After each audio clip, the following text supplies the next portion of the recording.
It happened on Halloween night in 2019. I was 17, living in a quiet suburban neighborhood in Oregon. Halloween was usually slow around our street, mostly little kids with their parents, and a few bored teens egging houses. That year, my friend group decided to skip parties and just chill at my house. We planned to hand out candy, watch a few horror movies, and eat way too much junk food. Around 9 p.m., the trick-or-treating started dying down. The streets outside were mostly empty, except for the occasional car or a group of kids rushing home. Then, at about 9:30, there was a knock at the door. It wasn't the quick, playful knock you'd expect from a kid. It was slow, 3 heavy knocks. I grabbed the candy bowl, opened the door, and froze. Standing there was someone in a dirty white bunny mask.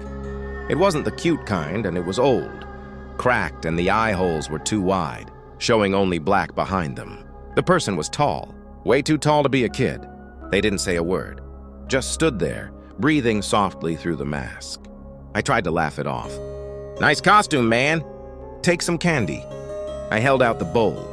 The person didn't move. After a few seconds of uncomfortable silence, they tilted their head slightly, like a curious dog, then slowly raised one hand and pointed at something behind me.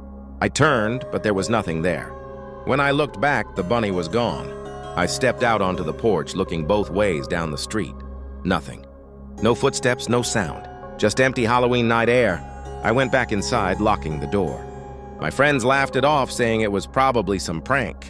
But around 11 quiet, while we were watching a movie, my friend Tyler got up to grab a drink. He froze by the kitchen window and whispered, "Dude, he's back." We ran over. Across the street, under a flickering streetlight, was the bunny mask, just standing there, watching the house. We turned off all the lights, hid upstairs, and called the police. By the time they arrived, the person was gone again. But when the cops searched the yard, they found something. A small plastic pumpkin bucket left on the porch. Inside was a single Polaroid photo. It was me, standing in the doorway earlier that night holding the candy bowl, taken from just a few feet away. This one happened to a woman named Laura who shared her story online last year. She worked at a small community theater that hosted a big haunted house every Halloween. The staff would all dress up as monsters and actors, and the old theater basement was turned into a maze. Laura was helping set up props in the basement the night before Halloween. The place always creeped her out. Low ceilings, flickering bulbs, and the smell of dust and old wood. She was alone that night. Everyone else had gone home around 10 p.m., but she stayed late to finish decorating. Around 11:30, she heard footsteps upstairs, heavy, slow ones. She called out, "Hello? Anyone still here?" No answer. Thinking maybe someone forgot something, she went up to check. The main floor was empty. When she came back down, something was different. One of the mannequins, a clown prop she'd set up by the doorway, had moved. It was now facing her. She told herself she was imagining it. She turned it back, finished her work, and started heading out. As she reached the top of the basement stairs, she heard a faint whisper from below. Just one word. "Stay." She froze. The air suddenly felt heavy, like the whole basement was holding its breath. Slowly, she turned around. At the bottom of the stairs, the clown mannequin was standing. Standing, not slumped like before. Its painted head tilted slightly to the side. And then it took one small step forward. Laura ran. She didn't stop until she was in her car, shaking, crying, and trying to breathe. The next morning, she told her boss. They checked the security footage. The camera in the basement showed Laura working, moving boxes, setting things up. But when the clown moved, the feed cut to static for exactly 12 seconds. When it came back, the clown was in a different spot.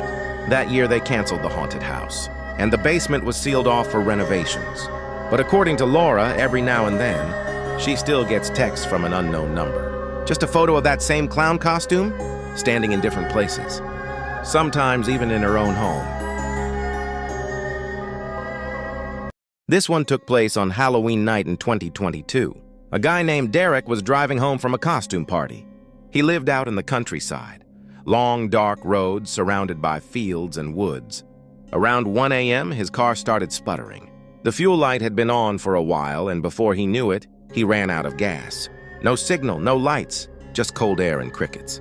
After sitting there for a few minutes, he spotted a faint porch light in the distance. An old farmhouse maybe half a mile down the road. He decided to walk. When he reached it, he noticed the place looked abandoned. Overgrown weeds, peeling paint, and boarded-up windows. But the porch light was on, and the front door was slightly open. He knocked. No answer. He called out, "Hello? My car broke down. Can I use your phone?" Still nothing. The wind creaked the door open just a little more, and he saw what looked like a woman standing in the hallway. "Ma'am," he said, "sorry to bother you, I just need some help." The figure didn't move. He stepped inside, the floorboards groaning under his feet. The air smelled like rot and dust. The woman stood perfectly still, her long hair covering most of her face. When he got closer, he realized it wasn't a woman. It was a mannequin, dressed in old, faded clothes. Then came the sound. Footsteps upstairs. Slow, deliberate, heavy footsteps. Derek backed toward the door, whispering, "Hello? Is someone there?" No answer.